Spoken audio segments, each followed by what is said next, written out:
everyone, Ittarra here, bringing you another Soulcalibur VI video. In this video, we're going to be discussing GIs and how many different levels there are of them.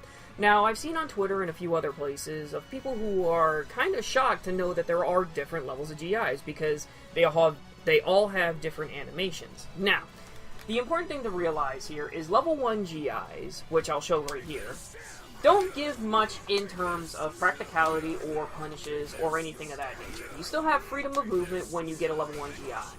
Now, I have Nightmare set to his AGA to show the later part of this video, but as you can clearly tell, when I end up doing 4-4A with a level 1, I can actually step to my legend. That's because I believe level 1 GIs only leave you at -6, so you're free to step. If you see your arms flail to the side, like you can see clearly here, if you see your arms flailing like this, you are free to step. So you don't have to worry too much about that as a whole, because genuinely speaking, there isn't much that can be actually done after a level 1 GI. Think of it more as, let's reset this back to neutral. Now, a level 2 GI looks like that, where your arms flail backwards. Just pay attention to Astaroth. When you see this, 9 times out of 10, there's something more to it that's coming that can be either used as a quick or just as a pressure tool. So in this regard, whoops, I didn't mean to do that. In this regard, what ends up happening is if you have something that is I-12 or faster on a level 2 GI, you can punish and actually combo into something. Point in case. I'm going to do this again, and what's going to end up happening is I am going to get hit by Nightmare's AGA to show the frame difference. As you can see here, I get hit. However, when I do a level 1, I can still block. See, there's the main difference. When you see your arms flail back like that, 9 times out of 10 you're going to get hit with something. So your best bet is to either hold block, because majority of characters cannot do what Nightmare does, is either hold block, reversal edge, or GI in return. You have 3 options out of it. When level 1 is on the board, you have about 5 options. If you're using a fast character like Zhanghua, who has an I-10 and so on and so forth, you can pretty much abuse level 1 GIs as much as you please because you can get something after it. However, there aren't many characters like that. When you are dealing with a level 2, however, that's when the ball field becomes a little bit more balanced. You can get multitudes of different things after it, albeit they won't be as meaty as it would seem.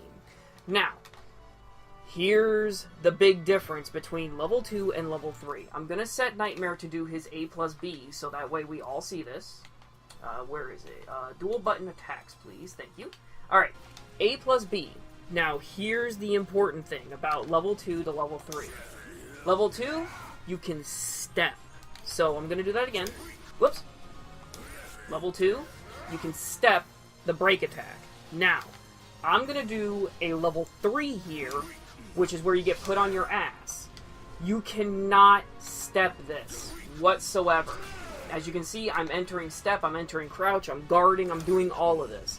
Level 3, you have to eat majority of what comes next. Now, you're not defenseless in this state, but you might as well be, because there is a 75% chance you're going to get hit with something. When you see a level 3 GI, you can actually... Wait, what? I just guarded that! Yo, I just guarded that! Okay, anyway.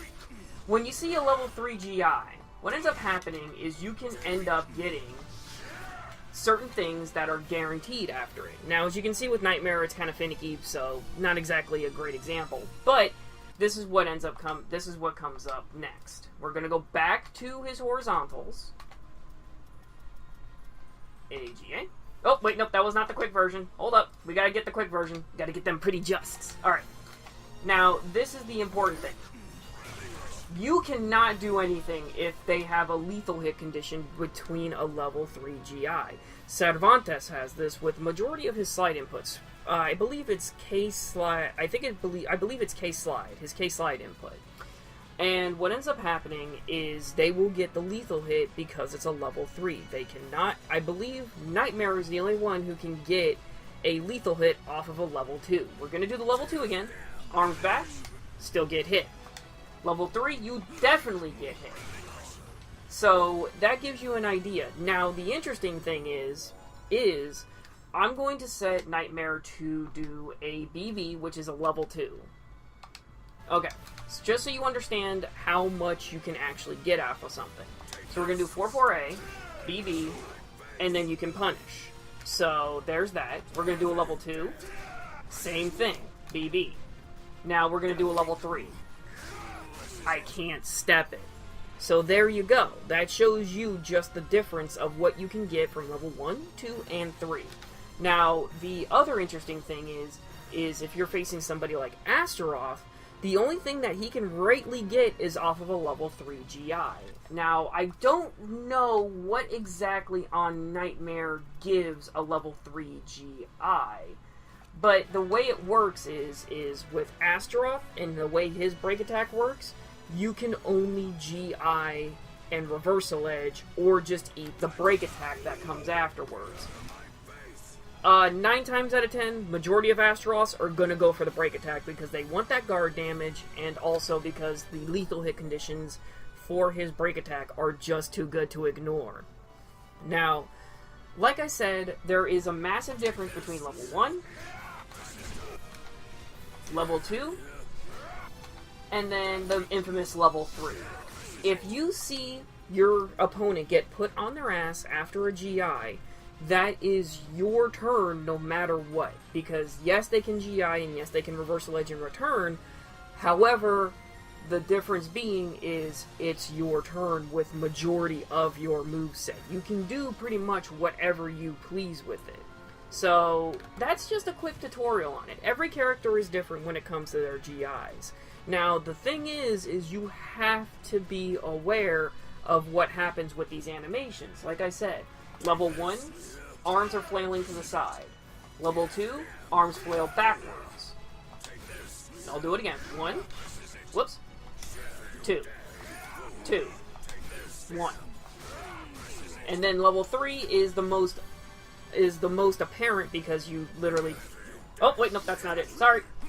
And level 3 is the most apparent, and there's nothing you can do about it. So when you see a level 3 GI, do what you want. But remember, after all GIs, all the combo damage is scaled heavily to compensate for the fact that you have a defensive option like this.